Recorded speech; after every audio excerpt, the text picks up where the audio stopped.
তো আমি ওকে প্রশ্ন করব আর ও আমাকে উত্তর দেবে। তুমি যে এতদিন গজল গাচ্ছ, আমি এতদিন প্রশ্ন উত্তরের গজল কালামের সাথে গেয়েছি। তুমি আমার ছাত্র, বুড়ো ছাত্র। তো তুমি যে এতদিন গজল গাচ্ছ, আমি তোমাকে দুটো একটা প্রশ্ন করব, দেখি তুমি কত দূর পেকেছো, তোমার শিখেছো কি, আমি এটা জানতে চাই। আর তোমার কাছ থেকে না আমি চাইবো পরবর্তীতে ভবিষ্যতে তুমি এই রকম গজল বলবে যে মানুষ যেন তোমার কাছ থেকে কিছু শিক্ষা পায়। শুধু ওই হাউ হাউ করে আওয়াজ করলে হবে না, গজল বলতে হবে, এর মধ্যে থেকে মানুষ যেন কিছু বোঝে। তা আমি তোমাকে প্রশ্ন করব, আর যদি তুমি না উত্তর দিতে পেরেছো কি হবে বলো? কি আর হবে? ফাইন। ফাইন করবো চাচাজি, ঠিক আছে, ফাইন বলে যে আমি ফাইনই করব। ফাইন করব, ফের বারাসাতের মোড়ে নামিয়ে দিয়ে চলে যাবো, দুটোর মধ্যে। ঠিক আছে, তুমি প্রশ্ন করো। আমি একটা প্রশ্ন করি, বেশি কথা বলে লাভ নেই, শোনো। প্রশ্ন করি তোমায়, একটু ইকোটা কম দাও, এগুলো একটু কমিয়ে দাও, একটু কষ্ট দিচ্ছে আপনাকে, রাগ করছেন না? হ্যাঁ, এই যে রিপিটটা একটু কমিয়ে। প্রশ্ন করি তোমায়, তার জবাব দাও আমায়। প্রশ্ন করি তোমার, তার জবাব দাও আমায়। না যদি দাও জবাব, কাকা কি বললো? ফাইন করবে। না যদি দাও জবাব, করব ফাইন তোমার। না যদি দাও জবাব, করব ফাইন তোমার। প্রশ্ন করি তোমার, তার জবাব দাও আমায়। প্রশ্ন করি তোমার, তার জবাব দাও আমায়। না যদি দাও জবাব, করব ফাইন তোমার। না যদি দাও জবাব, করব ফাইন তোমার। প্রশ্ন আচ্ছা, আমরা যে মসজিদে নামাজ পড়তে যাই, এশার সময় নামাজ হলো, অনেকজনই পড়েছে, অনেকজন পড়িনি। এই যে প্রত্যেকদিন 5 ওয়াক্ত যে নামাজ হয়, নামাজটা কিরকম হয়?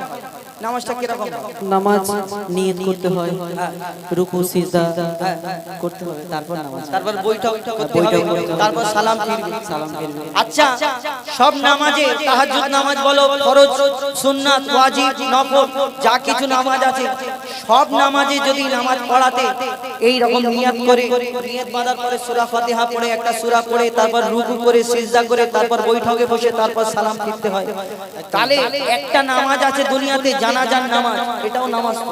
তাহলে এই জানাজার নামাজে রুকু সিজদা কেন করা হয়? জানাজার নামাজ আমরা যখন করি, তখন আমরা সব নামাজে রুকু সিজদা করি, কিন্তু জানাজার নামাজ আল্লাহু আকবার বলে নিয়ত করে দোয়া পড়ে আসসালামু আলাইকুম সালাম দিই। তাহলে বলো, প্রশ্নটা করি ভালো করে শোনো।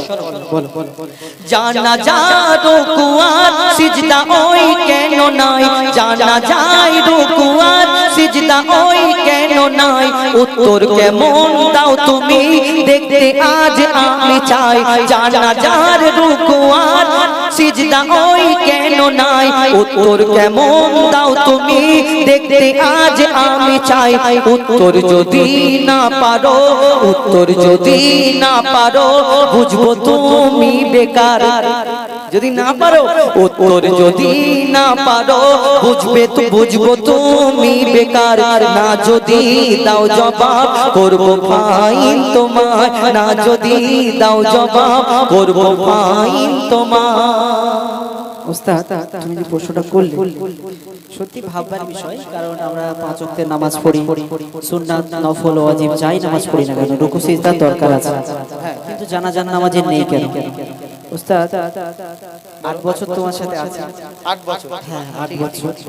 8 বছরে কম বেশি পশ্চিম বাংলার কোনায় কোনায় এবং আমাদের স্টেটের বাইরে এবং দেশের বাইরে বাংলাদেশ পর্যন্ত তোমার সাথে গিয়েছি, কম বেশি তো শিখেছি। এই উত্তরটা দিতে পারবো? উত্তরটা শোনো, বলবো নাকি? এবং আপনারাও শুনে নেবেন। পারবে? এ পারবে মনে হয়? হ্যাঁ, দেখো আমার প্রতি ভরসা। তোরা কার দিকে? আমার দিকে নেই।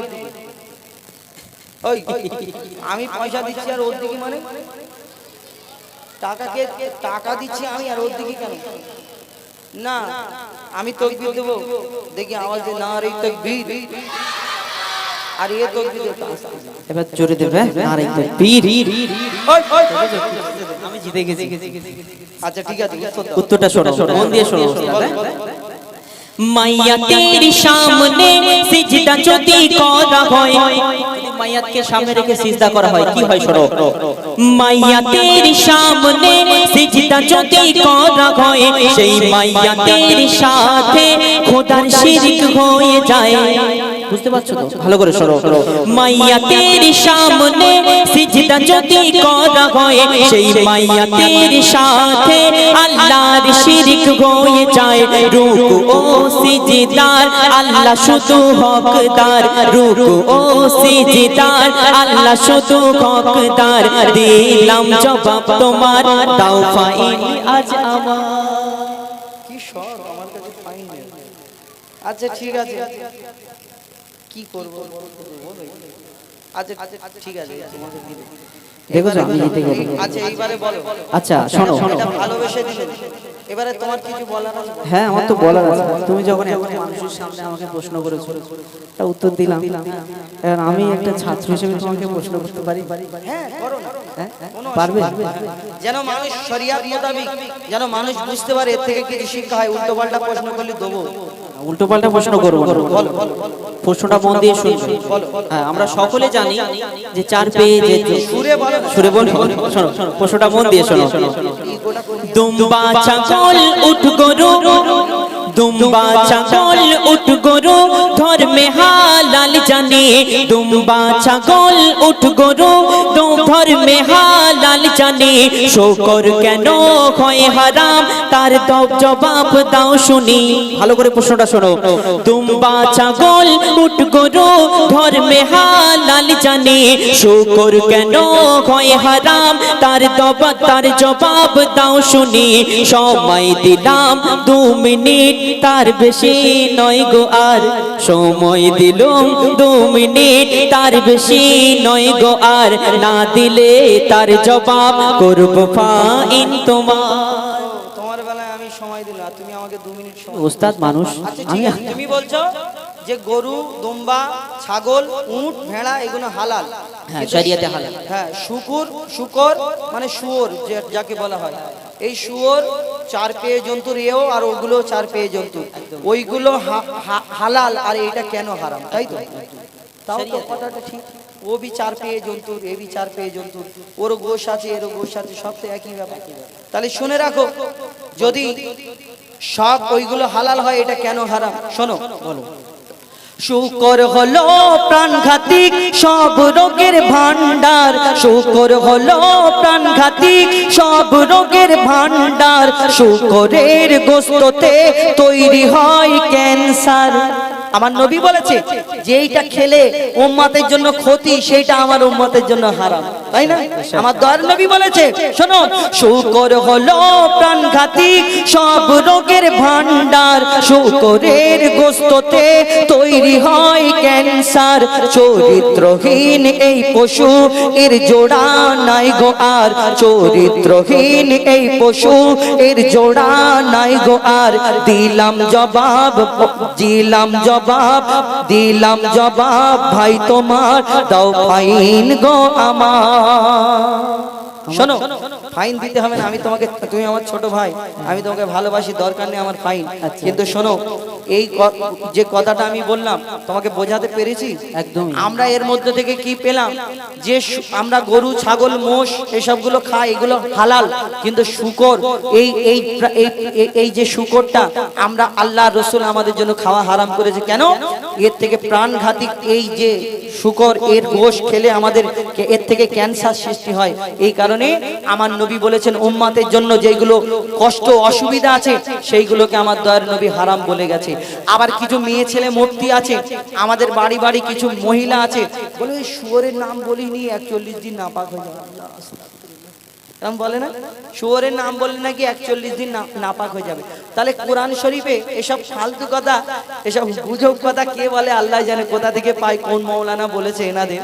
তো শুকরের নাম তো ওই কোরআন শরীফে তো আল্লাহ উল্লেখ করেছেন, খিনজির আরবিতে উল্লেখ করেছেন। তাহলে যদি 41 দিন নাপাক হয়ে যায় শুকরের নাম নিলে, তাহলে ওই কোরআন যেই ওই নামটা আসবে তা করে লাম মেরে ওই পুকুরেতে গিয়ে গোসল করতে হবে, যাওয়া যাক গোসল করে আবার চলে আসতে হবে। শুকরের নাম বলে 41 দিন নাপাক হয়ে যায়, কে বলেছে আপনাদের? এরকম চিন্তা ভাবনা রাখবেন না।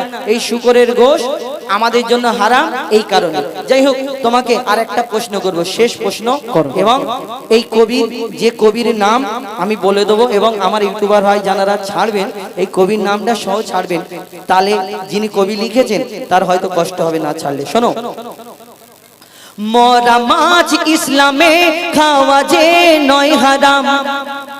বাজারে যে মরা মাছ পাওয়া যায়, হ্যাঁ হ্যাঁ, এইগুলো কিন্তু হারাম না, না। হালাল।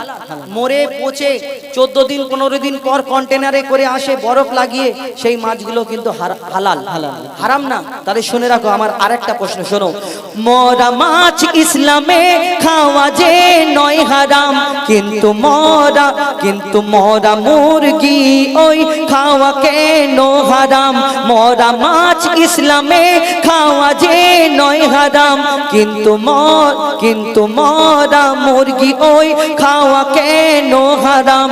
আশা রাখি এর জবাব দেবে সঠিক আমায়, না যদি দাও জবাব করব ফাইন তোমার। মোটামুটি এই প্রশ্নটাও কিন্তু খুব মূল্যবান প্রশ্ন। হ্যাঁ, যে আমরা সকলে মরা মাছ আমরা খাই, হারাম না, খাওয়া যায়। পচা মাছ হলেও আমরা বাচ্চা দিয়ে তাকে রান্না করে খাই, কিন্তু মুরগি মরে যদি যায় সঙ্গে সঙ্গে সেটা আর খাওয়া যাবে না, হারাম না। কিন্তু কেন, যদি মরা মাছ খাওয়া যায়, মরা মুরগি কেন খাওয়া যাবে না? তো শোনো, তাহলে বলো। বলছি, শোনো। শোনো দাদা, মুরগি ওই যখনই মারা যায়, মুরগি যখন মারা যায় তখন কি হয়? শোনো দাদা, মুরগি ওই যখনই মারা যায়, ওর যত রক্ত ওই গোস্ত সব তখন শুষে নেয়। ওই রক্তে থাকে জীবাণু, গোস্ত দূষিত হয়। কারণ যখন মুরগিটা মরে যায় তখন ও রক্ত, সারা মাংস, তার গোস্ত সব চুষে নেয়, আর চুষে নেওয়ার পরে সেই গোস্তটা তখন আল্লাহ রসুল রক্তকে হারাম করেছে, তাই মূল্যবান কথাই লিখছেন। শোনো দাদা, মুরগি ওই যখনই মারা যায়, ওর যত রক্ত ওই গোস্ত সব তখনই শুষে নেয়। রক্তে থাকে জীবাণু, গোস্ত দূষিত হয়। যদি জবাই করা হয় রক্ত সব বেরিয়ে যায়, রক্ত পান হয় হারাম, এ যে হুকুম খোদার। রক্ত পান হয় হারাম, এ যে হুকুম খোদার। দিলাম জবাব তোমার, দাও ফাইন আজ আমার। আমি আর প্রশ্ন করবো, তুমি সব প্রশ্নের উত্তর দিয়ে দিচ্ছ, তোমাকে ফাইন কথা থেকে দেবো। যাই হোক, এই গজলটা এই কলিতে এইটা বোঝাতে চাইলো যে একটা মাছ আমরা খেতে পারি, আমাদের জন্য হালাল আছে, কিন্তু মুরগি কেন হারাম? এই মুরগি আমরা হালাল করে খাই, অন্য জনারা দেখবেন ঘাড় মোটকে ওটা খেয়ে নেয়, কিন্তু আমরা এই যে বিসমিল্লাহ বলে এই যে জবাই করি, এই রক্তটা যে বেরিয়ে যায়, আর রক্ত পান করা হলো মুসলমানদের জন্য হারাম, আমার দয়ার নবী বলেছেন। আর এই রক্ত যদি না বেরিয়ে যায়, তাহলে মুরগিটা মরে গেলে এই রক্তটা সঙ্গে সঙ্গে সারা শরীরে এই গোশেতে এই রক্তটা শুষে নেয়, আর সেই গোশটা যদি আমরা খাই, সেই রক্তটার সঙ্গে এই গোশের সঙ্গে রক্তটাও আমাদের পেটে যাবে। এই কারণে আমাদের জন্য এই মরা মুরগি আমাদের জন্য খাওয়া হারাম করেছে। এবং এই গজলটি যিনি লিখেছেন কবি বনি আমিন সাহেব, জানার লেখা, একদম এই কথাটা সামনে যিনি ছাড়বেন, এই কথাটা সামনে ছাড়বেন, উনি নাহলে ভাববে যে কবির নামটা হয়তো বলে না। যিনি লিখেছেন পশ্চিমবাংলার বিখ্যাত কবি, আমাদের কবি বনি আমিন সাহেবের লেখা। যাই হোক, এই গজলটা আরো অনেক বড় রয়েছে, আমরা পুরোটা বললাম না, আবার একদম নতুন লেখা হয়েছে, আমরা চেষ্টা করলাম আপনাদের সম্মুখে তুলে ধরার। এবার শেষের দিকে যাবো ইনশাল্লাহ। কটা বাজে? হ্যাঁ, এবারে শেষের দিকে যাই নাকি? হ্যাঁ, আর একটা দুটো গজল বলে আপনাদের কাছ থেকে বিদায় নেব ইনশাল্লাহ। আর আমার মা বোনেরা অনেক কষ্ট করে বসে আছেন, অনেক কষ্ট পাচ্ছেন, আর আমার দাদা ভাইরা অনেক দূর দূরান্তে দাঁড়িয়ে আছেন আর বসে না। আমি জানি এই ব্যাপারটা, আমাদের মাদ্রাসায় জলসা আছে এই জানুয়ারি মাসের কত তারিখ গো? জানুয়ারি মাসের 21 তারিখ আমাদের একটা ছোটোখাটো মাদ্রাসা, যাই হোক ইউটিউবে দেখতে পাবেন। তো আমি আমাদের হুজুর আছে মাদ্রাসায়, তো আমি একদিন জিজ্ঞেস করছি, হুজুর যে কিছু কিছু মানুষ আছে, আমরা গজল অনুষ্ঠান করি, কিছু কিছু মানুষ আছে এনারা এই চট পেতে দিলে বসে না, আবার কেউ চেয়ার দিলে অনেকজনা বসে, অনেকজনা বসে না, আবার কিছু মানুষ আছে সিংহাসন যদি পেতে দেওয়া হয় এনারা কিন্তু কোনোদিন ওই সিংহাসন দিলেও বসবে না, এরকম করে দাঁড়িয়ে থাকবে। ও ঠিক আছে, তুমি গাও, আমি শুনছি।